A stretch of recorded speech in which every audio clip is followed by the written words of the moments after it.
Making such a mockery, freedom and democracy, making all your plans behind closed doors. Welcome back. So, recently in the US, February the 3rd, train derailment in Ohio with a toxic chemical spill.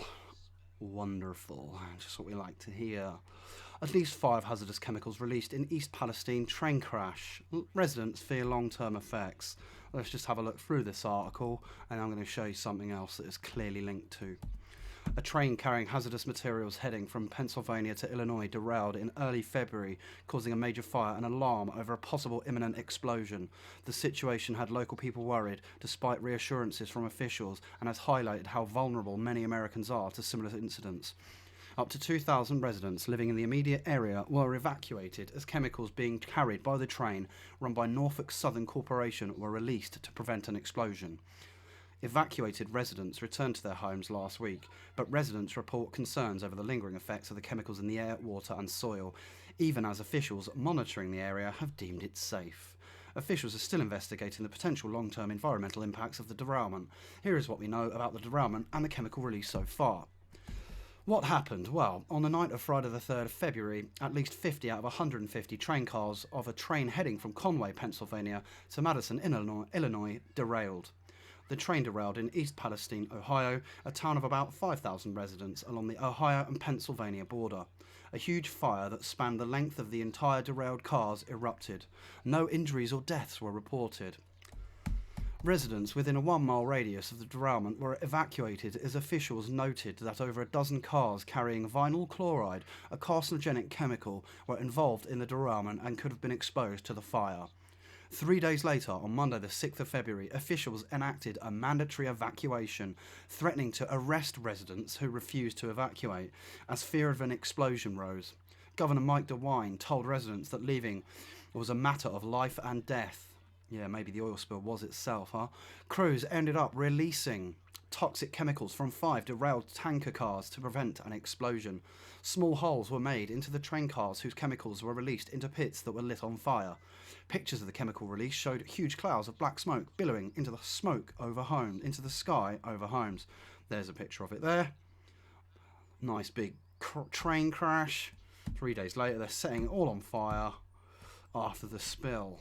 Evacuated residents who were staying at shelters and schools were given the all clear to return to their homes on Wednesday the 8th of February, just 3 days later, as officials deemed air and water supplies samples safe for residents. Really, are you drinking it? What are you testing it with? How do you know that? There's been major effects on people, including a lot of the children coming out with boils and things all over their skin, and a lot of animals in the area have been dying, including people's pets. So I don't think it is very safe. Do you? Okay, moving on. The Environmental Protection Agency later released information that showed 3 previously unreported chemicals were also released upon the derailment: ethyl hexyl acrylate, isobutylene, and ethylene glycol monobutyl ether. Obviously very nice things that they're creating. Why are they even creating all these substances? Okay, a lot of them are for plastics, but exposure to the chemicals can cause shortness of breath, burning in the skin and eyes, coughing, headaches and nausea, among other symptoms. Sounds like corona. Bullshit. In total, the EPA has reported 5 chemicals that were contained in rail cars that were derailed, breached and on fire in a letter the agency wrote to the Norfolk Southern. Okay, so as you can see, a huge disaster in Ohio, in America, on February the 3rd. 3 days later, they decide to set it all on fire so that there's no more catastrophes. But obviously, what is vinyl chloride? Well, it's used in plastics. I'm not being rude, but what are they doing creating all this crap anyway? It would not surprise me if a lot of this stuff's in our food, in our water, anyway, yeah? How come years ago cancer was literally nothing? Now you hear about it every day. What's going on? Yeah? Cause for cancer, really, yeah. I think when we give our money to these, charities, I think that they're actually creating more cancer. Anyway, that's just my personal opinion on this for the moment. Now, funnily enough, It was this wonderful little film that was released last year. It was written in 1985 by Dan DeLeo. Why the fucking face, DeLeo? Know something we don't? Right, White Noise is a 2022 absurdist comedy drama. Absolutely absurd, isn't it? So real lifelike though. Written and directed by Noah Baumbach, an American film director and screenwriter with an extremely American name, might I add. Adapted from the 1985 novel with the same title by Don DeLeo.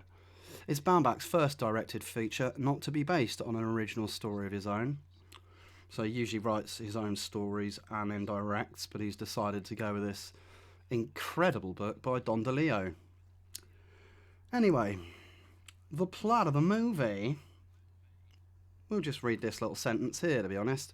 It is about a sort of a survival mode film surrounding this family in this small town in Ohio, and their lives are disrupted when a cataclysmic train accident casts a cloud of chemical waste over the town.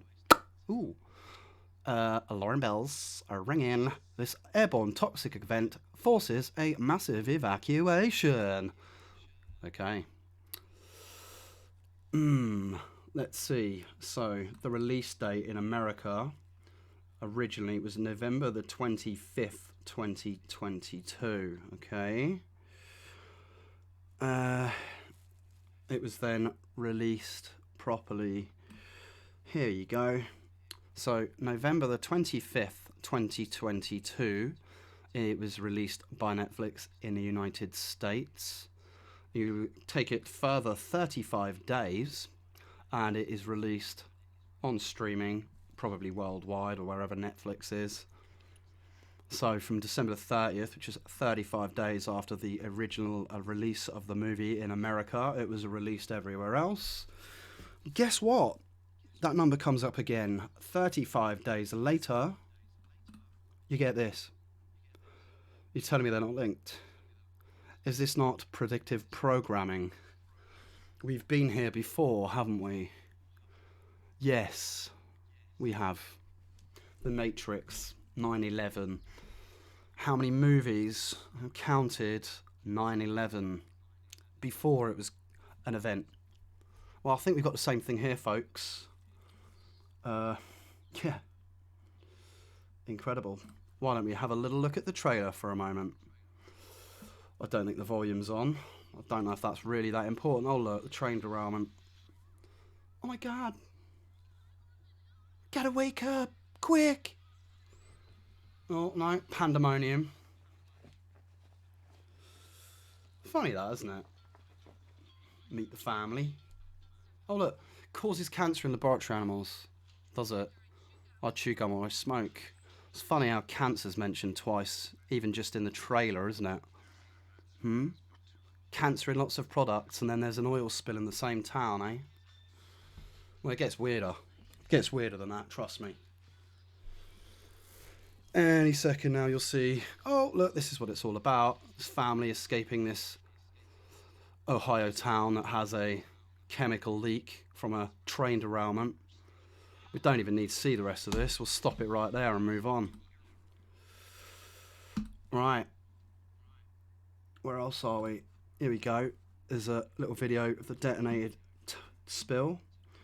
This is the explosion 3 days later as they burn all the chemicals off into the atmosphere. Of course, that's a good idea. Absolutely fine.